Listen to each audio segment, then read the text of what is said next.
Hello students, welcome to my YouTube channel ScopeIIT. Today we are going to discuss about the topic collision in hashing. Okay, in the last video I have already explained you what is hashing.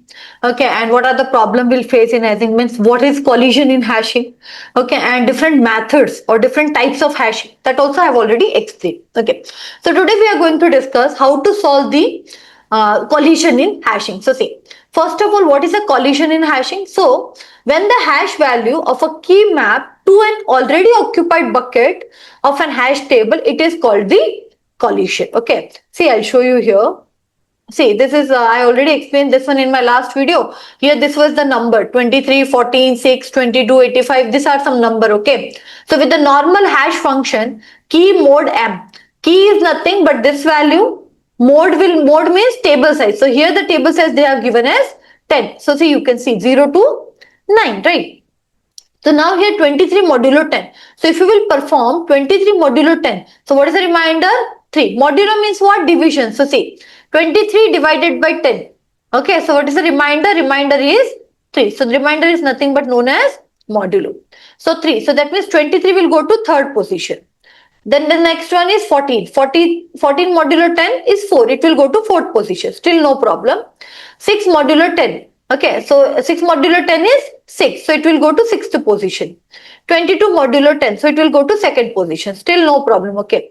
But now when you will have 85 mod 10, then what is the index? 5. So it will go to fifth position. Still there is no problem. But if you have 34 modulo 10, then what's the index? 4. But index 4 is already filled. Okay, so I cannot insert 34 here. So this problem is known as collision. So what do you mean by collision here? See the definition. When the hash function of a key map to an already occupied bucket. So this bucket, you can see here, this bucket is already occupied. Okay. So if the hash function will give any information which is already filled. Okay. So that is nothing but known as collision. Now, collision resolution technique. So, the collision resolution technique are the technique used for resolving or handling the collision. Okay. So, if possible, they will handle the collision. Otherwise, they will resolve the collision. So, see, collision resolution techniques are separate chaining, which is also known as open hashing, and open addressing, which is also known as closed addressing. Okay, closed hashing, sorry. So now here in open addressing, basically open addressing, we are having three methods. One is linear probing, quadratic probing, and double hashing. So one by one, we are going to discuss all these four techniques. So see, first of all, we'll see what do you mean by this open chaining or open hashing. So see, separate chaining. So the separate chaining technique creates a linked list to the slot for which collision occurs. So the new key is then inserted in the linked list. Okay. So this linked list to slot appear like a chain. Let us solve this question. So see, suppose here also the table size is 10. Okay. Table size is 10. So 25 mod 10. 25 mod 10, that is 5. So 25 will go to fifth position. Next what you have? 32. 32 mod 10. So 32 if we divide by 10, what is the remainder? 2. So 32 mod 10, it will go to second position. Then 86. So 86 mod 10. Okay, 86 mod 10. So if we divide 86 by 10, remainder is 6. So it will go to sixth position. Similarly, 75 mod 10. So it will go to fifth position. But now here you can see fifth position is already filled. So as per the separate chaining or open hashing, they are telling that why don't you create a linked list? So that means now 75 will stored in this linked list. Okay, 75 will stored in this linked list. Okay. Now after that the next number 48. So 48 mod 10. Remainder is 8. So it will go to 8th position. Next 29 mod 10. So 29 mod 10, that is nothing but 9. So it will go to 9th position. Then 16 mod 10, it will go to 6th position. Here you can see it's already filled. So here also we'll create a linked list and 16 will be inserted here. Okay. Then next 23. 23 mod 10. Remainder is 3. Third block is already vacant. Empty is there. So we'll place it here. The next is 65. 65 mod 10. But fifth block is already filled. Okay. So again we will insert it here. So see, it's a continuation because it's a linked list, right? So 65. The next is 19. 19 mod 10. So what's the reminder? 9.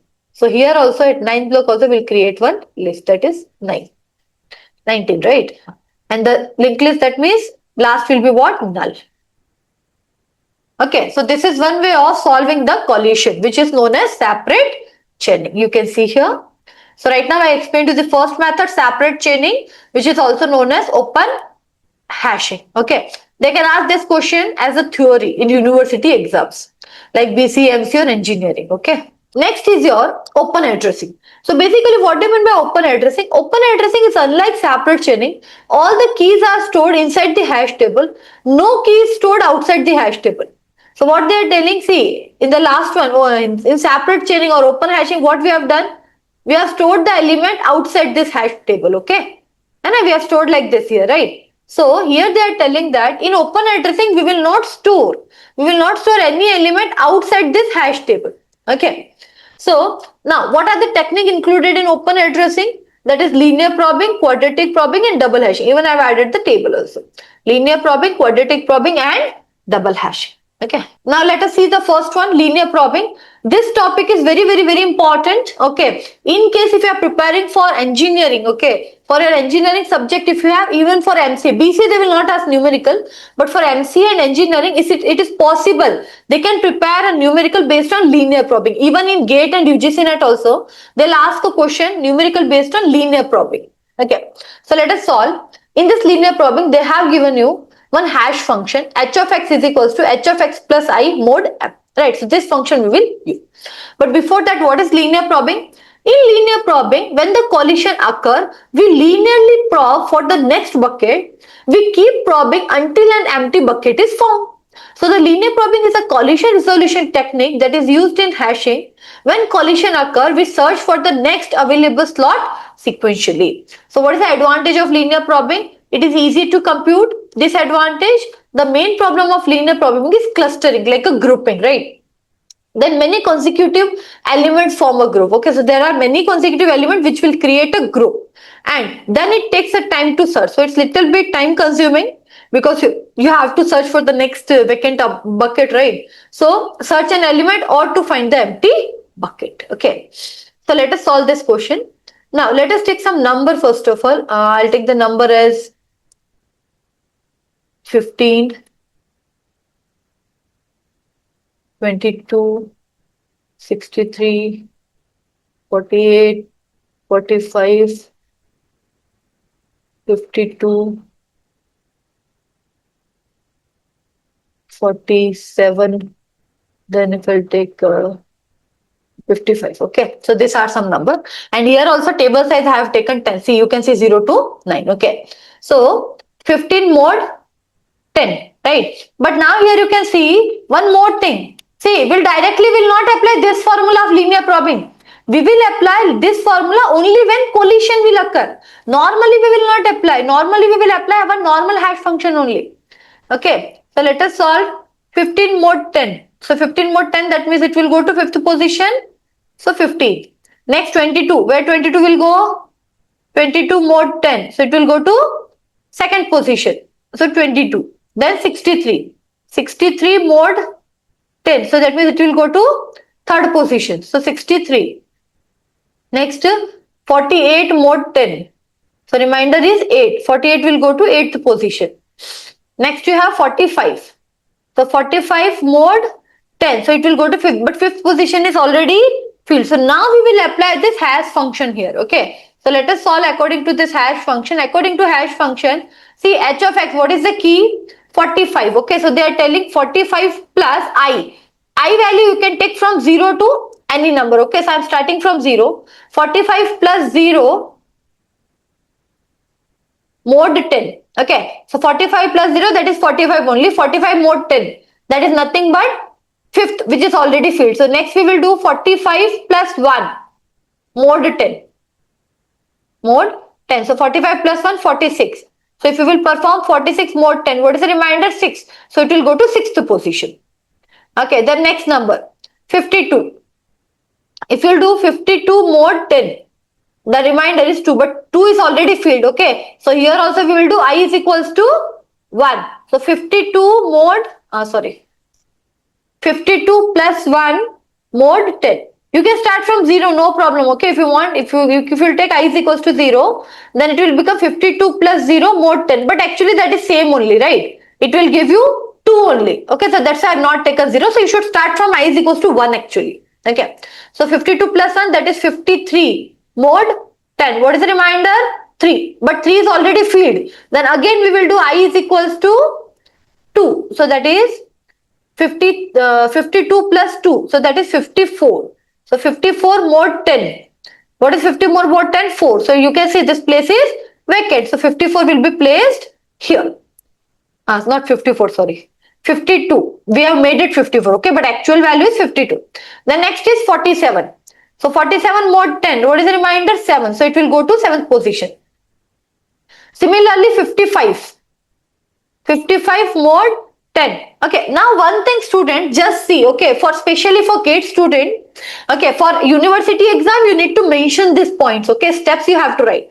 But for GATE and UGC, right, you can solve linear probing directly. How you can solve directly? See, the number is what?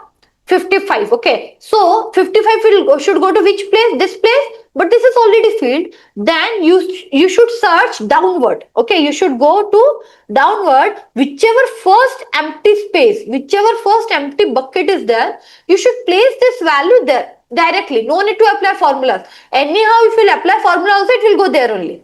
I will show you one example. So see, 55 according to shortcut, where it will go? 50. It's already filled. 6 is filled, 7 is filled, but 9 is vacant. So 55 should go to 9th position. Now see, I'll show you with formula also. So see, 55 mod 10, that is 5, which is already filled. So it's not possible. Okay. Then 55 plus 1. So 56 mod 10. Remainder is 6, which is already filled. Then next is 57 mod 10. 7th, that is already filled. Again plus 1. What will happen? See, here I did I is equals to 0. I is equals to 1. That is 56. I is equals to 2. 55 plus 2. 57. Next I am doing I is equals to 3. So 55 plus 3 mod 10. 55 plus 3. 58. That is also filled. Okay. The next is 55 plus 4 mod 10. So that is which position? 55 plus 4. 59. So 59 mod 10, it should go to which position? 9th, which I placed directly. Understood? So even you can do directly for UGC NET, any competitive exams you can do. Okay, this is very important. Mostly in competitive exam, this question only they'll ask. Okay, double hashing and the second quadratic probing, very rare they'll ask. Okay, I hope it's clear. Linear probing, very important topic. Next we will discuss quadratic probing. Next, we will discuss quadratic probing. Quadratic probing, it is a collision resolution technique that is used in hashing where the interval between the probe increases quadrically instead of linearly. So that means, see, linearly means what? I, okay, then I plus 1, that will become 2i, 3i, like that. Okay, but now they are telling quadratic. Quadratic means it will be in square form. Okay, so this is the formula. Now let us take some numbers. Suppose my numbers are 52, 63, 45, 42, 38. Okay, some numbers are like this. Okay. So see, first of all, 52. So 52 mod 10. Okay, one more thing, students. Say here I have taken for all the questions, table size is 10.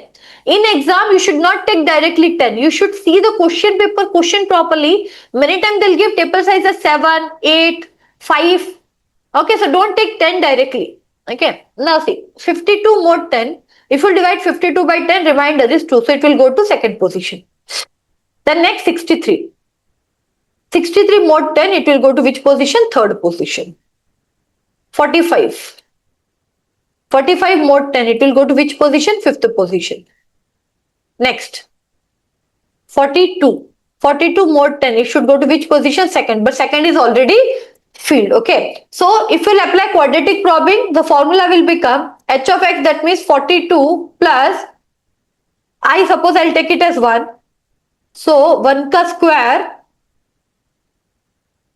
mod 10. So 1 ka square is 1 only. 42 plus 1, that is 43. 3. So 43 mod 10. 43 mod 10 is what? 3. So but 3 is also field. So in that case, what we'll do? In that case, we'll make I is equals to 2. If we'll make I is equals to 2, it will become 42 plus 2 ka square mod 10. So 42 plus 2 ka square is how much? 4. 42 plus 4, 46. So 46 mod 10. So what's the remainder? 6. So it will, so your 42 will go to which position? 6th position. See, if it is a linear probing, it should go to 4th position. But we applied quadratic probing. So it will go to 6th position. I hope it's clear. Quadratic probing means you should do I square. Okay. You cannot go in sequence. The next is 38. So 38 mod 10. What is the remainder? 8. So it will go to 8th position. Okay, so that's all with quadratic probing. Possible they can ask numerical based on this also, but very rare they'll ask. Okay. Then the last one, double hashing. Okay. Now see, what do you mean by double hashing? In double hashing, theory question they'll prepare mostly. Okay. Double hashing, it is a collision resolution technique in hashing that uses two hash function. Okay, very important point. So here it will use two hash function to calculate the probe sequence when collision occurs. Okay, so instead of checking the next slot sequentially, it uses double hash function to determine the step size and reducing the cluster and improving distribution of the key. So in previous method, we are having the problem of cluster grouping, right? But here that problem is solved. Why? Because they are improving the distribution of the keys. Okay, so now here the formula is h of k is equals to, this is one hash function h1 of k plus I into second hash function h2 of k modulo m.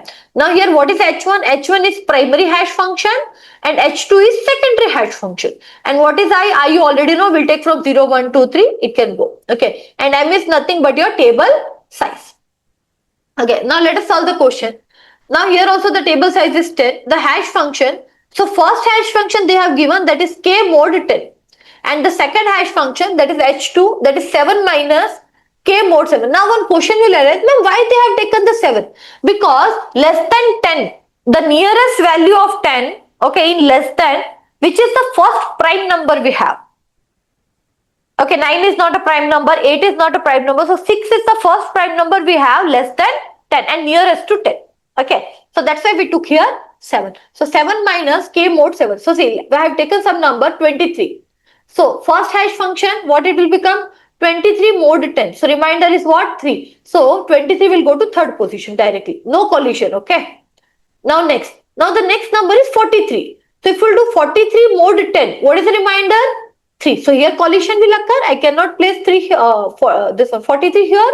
So in that case, we will move to second hash function. Okay. We'll move to second hash. What is second hash function? 7 minus 43. 7 minus 43 mod 7. See, 7 minus what is my k? Key. Key is 43 mod 7. So first of all, they'll find 43 mod 7. Okay. 43 mod 7, that is nothing but 1, and 7 minus 1, that is nothing but 6. So 43 will go to which position? 43 will go to 6th position directly.